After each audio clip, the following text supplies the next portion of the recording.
I don't understand what you mean. Well, I mean,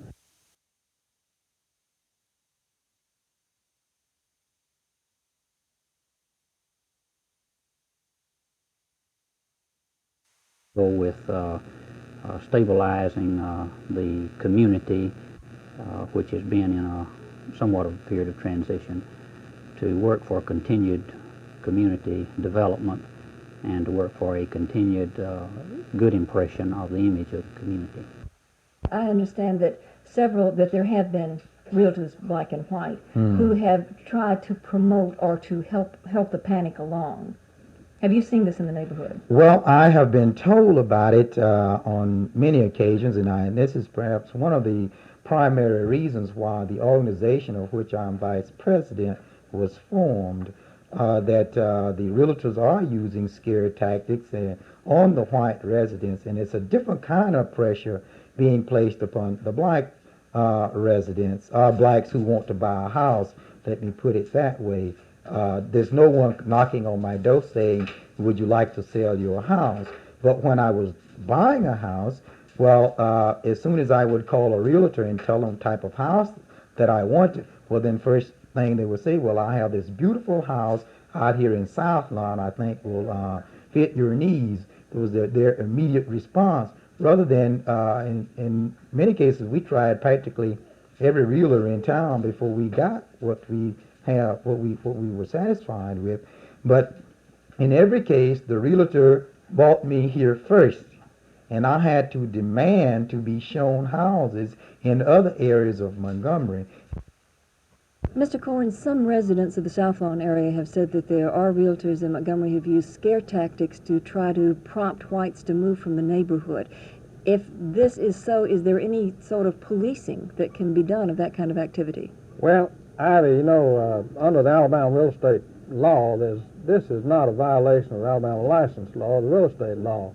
This is a violation. This is commonly called blockbusting, and I don't think it's going on, but this is what it's called, of course. But under this is not against the law as far as the real estate law is concerned, but this is a violation of the Civil Rights Act, and it is an offense for which a person can be prosecuted under the Civil Rights Act. Now, we have in what we call the Realtor Code of Ethics, which is a rather strict code that realtors, who are members of the Montgomery Board of Realtors, observe. And if anyone observes or if anyone has someone approach them with a scare tactic, then it should be reported to the Montgomery Board of Realtors for the possible filing of a claim, not a claim, but the possible filing of an ethics charge against that realtor.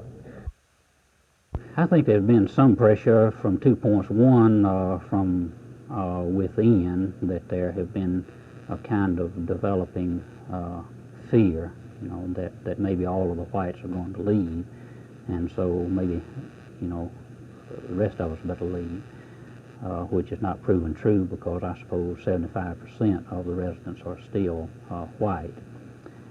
And some fright, though, and fear has come from within the community.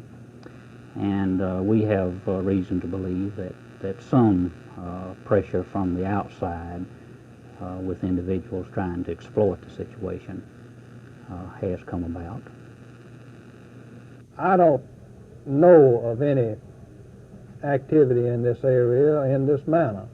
There might well be some scattered cases of it, just as there have been scattered cases all over the city of Montgomery. But my advice would be, if anyone is approached, that they should notify the Montgomery Board of Realtors, because it most definitely is a violation of the Code of Ethics of the Alabama Montgomery Association of Realtors and the National Association of Realtors. I think the psychology of the neighborhood at this point is somewhat a little bit insecure, simply for fear of the unknown, because many whites in this area have not been primarily associated with black people and have not dealt with black people on a personal level. So I think there's a little bit fear of the unknown, perhaps. Would you say that, let me ask you about the signs. A number of you, both blacks and whites, have put Right. signs in your yard, and this is to the effect that you're not moving. What do those signs say? Well, they say very attractively, we are staying, not for sale, really. And during the time of some of the fright and a little bit of panic in the white community, a number of houses were put on the market for sale to move out of the area to other parts of Montgomery. And so we felt like this was one of the things that we could do to identify some of the people who were planning to stay, who wanted to stay, who liked the area, that we could be a kind of source of enforcement and encouragement to each other that here are some people who are planning to stay. And